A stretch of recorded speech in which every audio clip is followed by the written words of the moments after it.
தீராத கடன் பிரச்சனையில சிக்கி தவிச்சிட்டு இருக்க உங்களுக்காகவே 3 வாரத்துல இந்த கடன் பிரச்சனையை தீர்க்கறதுக்கான வழி கிடைக்கணும்னா இந்த வீடியோவை ஃபுல்லா பாருங்க. கரோனா பீரியட்ல லோன் கட்ட முடியாம நாங்களும் ரொம்ப கஷ்டப்பட்டு இருந்தோம். அப்போ இந்த பரிகாரம் ஒருத்தவங்க மூலியமா தெரிஞ்சு அதை பண்ண போகி 2வது வாரத்திலேயே அதுக்கான சொல்யூஷன் கிடைச்சது. அதனால நம்பிக்கையா நீங்களும் பண்ணுங்க, உங்களுக்கும் நல்ல ஒரு சொல்யூஷன் கிடைக்கும். அதுக்கு முன்னாடி இது போன்ற ஆன்மீக தகவல்களுக்கு என்னோட சேனலை சப்ஸ்கிரைப் பண்ணுங்க. உங்களுக்கு என்ன பிரச்சனை இருந்தாலும் உங்க இஷ்ட தெய்வத்தை நினைச்சுக்கிட்டு அவங்களோட பேரை கமெண்ட்ல போடுங்க, உங்களுக்கு நல்லதே நடக்கும். சப்த கன்னிகள்னு சொல்லக்கூடிய 7 கன்னிமார்களுடைய வழிபாடு. இந்த 7 கன்னிமார்களும் பராசக்தியான பார்வதி தேவியோட அம்சங்களாக கருதப்படுகிறது. இந்த 7 தேவிகளை எப்படி அழைப்பாங்கன்னா பிரம்மணி, மகேஸ்வரி, கௌமாரி, வைஷ்ணவி, வராகி, இந்திராணி, சாமுண்டி. இந்த 7 கன்னிமார்கள் இருக்கிற கோவிலுக்கு வெள்ளிக்கிழமை அன்னைக்கு காலையிலேயே போங்க.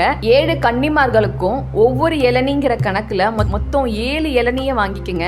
ஒவ்வொருத்தருக்கா இளநிய கண் திறந்து வச்சு நல்லா வேண்டிக்கங்க. என் கடன் பிரச்சனை தீரணும் அப்படின்னு உங்களுக்கு என்ன வேண்டுதல் இருக்கோ அந்த வேண்டுதலை வைங்க. வச்சுட்டு முடிஞ்சா ஒரு தீபம் ஏத்திட்டு வாங்க. இந்த மாதிரி 3 வாரம் கண்டினியூஸா போங்க. 3வது வாரம் நீங்க போறதுக்கு முன்னாடியே உங்களுக்கான என்ன பிரச்சனை நினைச்சு நீங்க வேண்டுதல் வைக்கிறீங்களோ அந்த பிரச்சனைக்கான தீர்வு உங்களை தேடி கண்டிப்பா வரும். நம்பிக்கையா அதை செஞ்சு பாருங்க. இந்த மாதிரி பிரச்சனையில இருக்கிற உங்களோட ஃப்ரெண்ட்ஸ் அண்ட் ஃபேமிலிக்கு இந்த வீடியோ ஷேர் பண்ணுங்க. மற்றவர்களுக்கும் இந்த வீடியோ சென்றடைய உங்களுக்கு என்ன பிரச்சனை இருந்தாலும் உங்க இஷ்ட தெய்வத்தை நினைச்சுக்கிட்டு அவங்களோட பேரை கமெண்ட்ல போடுங்க, உங்களுக்கு நல்லதே நடக்கும். நன்றி.